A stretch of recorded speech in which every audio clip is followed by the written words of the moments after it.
ब्रिगेंतर आपलं स्वागत। कुंभमेळ्यासाठी होणाऱ्या रिंग रोडला शेतकऱ्यांचा विरोध कायम आहे। मुख्यमंत्र्यांसोबत चर्चेसाठी निघालेल्यांना नाशिकमध्येच अडवलंय। कायदा सुव्यवस्थेचं कारण देत पोलिसांनी ही कारवाई केली। रिंग रोडसाठी तयार करण्यात आलेल्या अलाइनमेंटमध्ये बदल करून भूसंपादन होत असलेल्या जमिनींना गेल्या 3 वर्षातील खरेदी विक्रीच्या दरानुसार मोबदला देण्याची शेतकऱ्यांची प्रमुख मागणी आहे। पुढची महत्त्वाची बातमी बघूया। वाढत्या महागाईमुळे शिवभोजन केंद्र चालक अडचणीत सापडले असून गेल्या 5 ते 6 महिन्यांपासून त्यांचं अनुदान थकीत असल्याचं समजतंय। केवळ 10 रुपयात शिवभोजनाची जी थाळी आहे ती उपलब्ध करून देणं परवडत नसल्याची नाराजी आता केंद्र चालकांनी व्यक्त केलेली आहे। शिवभोजन थाळीसाठी लागणाऱ्या विविध अन्नधान्य आणि किराणा साहित्याच्या किमती वाढल्या आहेत। विशेषतः तांदूळ, साखर आणि खाद्यतेलाच्या दरवाढीचा थेट परिणाम शिवभोजन केंद्रांच्या खर्चावर देखील होतोय।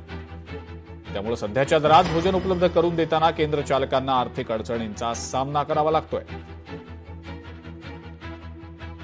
ब्रिगेंतर आपलं स्वागत। विरोधी पक्षाच्या खासदारांनी मुख्यमंत्र्यांची भेट घेतली। राज्यस्तरीय दिशा कमिटीची बैठक लवकरच घेऊ। खासदारांच्या बैठकीमध्ये मुख्यमंत्री देवेंद्र फडणवीस यांचे निर्देश देण्यात आले।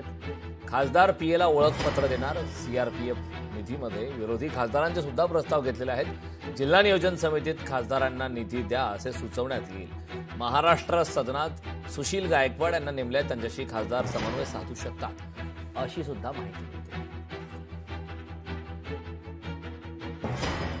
टीडीआर प्रकरणी मंत्र्यांनी एकमेकांवर आरोप केलेत की काय असंच आता दिसतंय, कारण ठाण्यातल्या जनतेवर या कोट्यवधींच्या टीडीआरचा भार पडणार आहे। जनतेच्या प्रश्नांवर मुख्यमंत्री गप्प का? डी दायभाय अँड कंपनीला दिलेला टीडीआर मुख्यमंत्री स्वअधिकारात का थांबवत नाहीयेत? सरकार यावर पुनर्विचार याचिका का दाखल करत नाहीये? असे अनेक प्रश्न या निमित्तानं उपस्थित होत आहेत। यानंतर वळूयात पुढच्या बातमीकडे।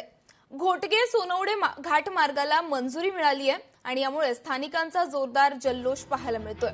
कोल्हापूर सिंधुदुर्ग अंतर आता यामुळे कमी होणार आहे। स्थानिकांना दळणवळण आणि रोजगाराच्या दृष्टीने फायदा होणार आहे। तब्बल 40 वर्षांपासून प्रलंबित असलेल्या कुडाळ तालुक्यातील कोल्हापूर जिल्ह्याला जोडणाऱ्या घोटगे सोनवडे घाट रस्त्याला अखेर केंद्र शासनाची मंजुरी मिळाली आहे। या ऐतिहासिक निर्णयामुळे कुडाळ तालुक्यात ग्रामस्थांनी जोरदार जल्लोष व्यक्त केला। नवी मुंबईत शासकीय कंत्राटदाराची आत्महत्या आहे। कंत्राटदार गजानन देवकात यांची आत्महत्या आहे। आत्महत्या केल्यानं परिसरात खळबळ उडाली आहे। आढावा घेतला आपल्या प्रतिनिधी आकांक्षा देशमुख यांनी। तर एसटी चालकाच्या जीव घेण्या ड्रायव्हिंगचा प्रकार समोर आलाय। एका हातात फोन तर दुसऱ्या हातात स्टेअरिंग। कसारा घाटात प्रवाशांच्या जीवाशी खेळ सुरू असल्याचं पाहायला मिळालंय। चालकाचा व्हिडिओ व्हायरल झालाय। एसटी महामंडळाच्या बस चालकाचा जीव घेणा हलगर्जीपणा समोर आलाय। कसारा घाटासारख्या धोकादायक वळणावर अनेक प्रवाशांना घेऊन जाणारा चालक एका हातात मोबाईल फोनवर बोलत तर दुसऱ्या हाताने बस चालवत असल्याचा धक्कादायक प्रकार उघड झालाय। एका जागरूक प्रवाशाने हा सर्व प्रकार आपल्या मोबाईलमध्ये कैद केलाय। लोकशाही मराठीच्या सततच्या पाठपुराव्यामुळे आता पालिका प्रशासनाला जाग आल्याचं दिसतंय। जुहू चौपाटीवर आता साफसफाईला वेग आलेला आहे। 45व्या दिवशी लोकशाही मराठीनं रियालिटी चेक केला आणि या रियालिटी चेकमध्ये मुंबईकरांना लवकरच स्वच्छ जुहू बीच पाहायला मिळणार असल्याचं दिसतंय। इथला आढावा घेतलाय आमची प्रतिनिधी मीनाक्षी म्हात्रे हिनं। लक्ष्मण हाके यांच्या नेतृत्वात ओबीसी मोर्चा काढला जाणार आहे। 1 सप्टेंबरला दौंडमधल्या पाटस इथनं या मोर्चाला सुरुवात केली जाणार आहे। दौंड इथनं मुंबईकडे हा ओबीसी मोर्चा निघेल। ओबीसी आंदोलक लक्ष्मण हाके यांनी या संदर्भातली घोषणा केलेली आहे। पुण्याच्या इंदापूरमधल्या सोनाई डेअरीच्या कारवाई प्रकरणी अद्याप अहवाल समोर आलेला नाही। त्यामुळे सोनाई डेअरीला वाचवतंय कोण असा सवाल या निमित्तानं उपस्थित होतोय।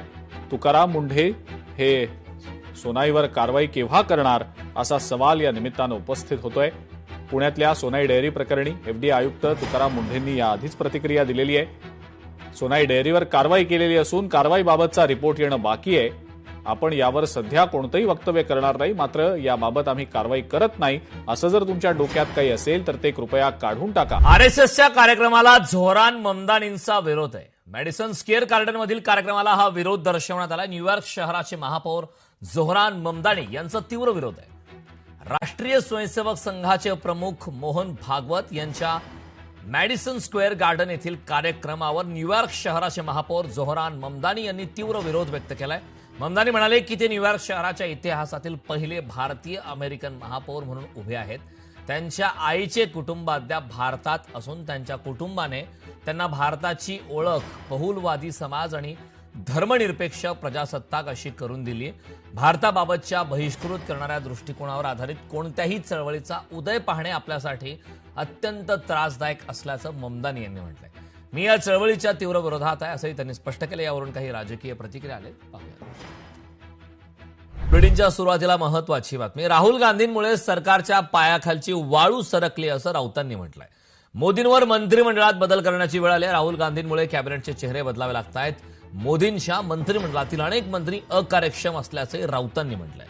तर पंतप्रधान नरेंद्र मोदींनी तर या संदर्भात आता संजय राऊत यांनी पंतप्रधान मोदींवरती टीका केली आहे. मोदींची प्रतिमा घसरली आहे. फडणवीस यांना केंद्रात जावंच लागेल. फडणवीस यांच्यावर केंद्राकडून जबाबदारी देण्यात येणार आहे असं सुद्धा राऊतांनी म्हटलं. अमित शहांबरोबर कुणीही काम करायला तयार नाहीत. फडणवीसही काम करायला तयार नाहीत असंही संजय राऊतांनी म्हटलं. पुढची महत्वाची बातमी बघूया. चाकणच्या विकासासाठी समन्वयानं काम करावं असे निर्देश उपमुख्यमंत्री सुनेत्रा पवार यांनी दिलेले आहेत. अतिक्रमणांवर प्राधान्यानं कारवाई करण्याचे निर्देश देखील सुनेत्रा पवार यांनी दिलेले आहेत. अमरावती जिल्हा स्त्री रुग्णालयातल्या दुर्घटना प्रकरणामध्ये आता चौकशी समितीच्या बैठकीदरम्यान ठाकरे सेनेचे पदाधिकारी आणि कार्यकर्ते आक्रमक झाल्याचं पाहायला मिळालं. कंत्राटदारावर गुन्हे दाखल करण्याची मागणी यावेळेला ठाकरे सेनेकडून करण्यात आली. मुख्यमंत्री देवेंद्र फडणवीस यांना केंद्रात जावं लागेल, त्यांना केंद्राची जबाबदारी घ्यावीच लागेल असं वक्तव्य खासदार संजय राऊतांनी केलंय.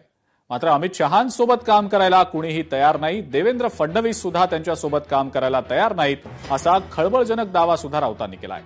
तर देशाचं नेतृत्व करण्यासाठी मोदी शहा सक्षम आहेत. उद्धव ठाकरेंनंतर त्यांच्या पक्षाचं नेतृत्व कोण करणार याचा विचार संजय राऊतांनी करावा असा खोचक टोला भाजपचे मुख्य प्रवक्ते नवनाथ बन यांनी राऊतांना लगावलाय. ज्युनियर ठाकरे बंधू ऍक्शन मोडवर आल्याचं पाहायला मिळतंय. मनसेचे नेते अमित ठाकरे हे आजपासून 2 दिवसांच्या नागपूर दौऱ्यावर आहेत. नीट परीक्षेप्रकरणी आत्महत्या केलेल्या आकांक्षा चतुर्वेदीच्या कुटुंबाची ते सांत्वनपर भेट घेणार आहेत. तर उद्या ते मनसेची सभासद नोंदणी, विद्यार्थ्यांशी संवाद तसंच पदाधिकाऱ्यांची बैठक घेणार आहेत. दुसरीकडे आमदार आदित्य ठाकरे कोकण दौऱ्यावर आहेत. त्यांनी मुंबई गोवा महामार्गाच्या दुरावस्थेची आणि कामाची प्रत्यक्ष पाहणी देखील केलेली आहे. लोकशाही मराठी ऐका, पहा, जागरूक रहा.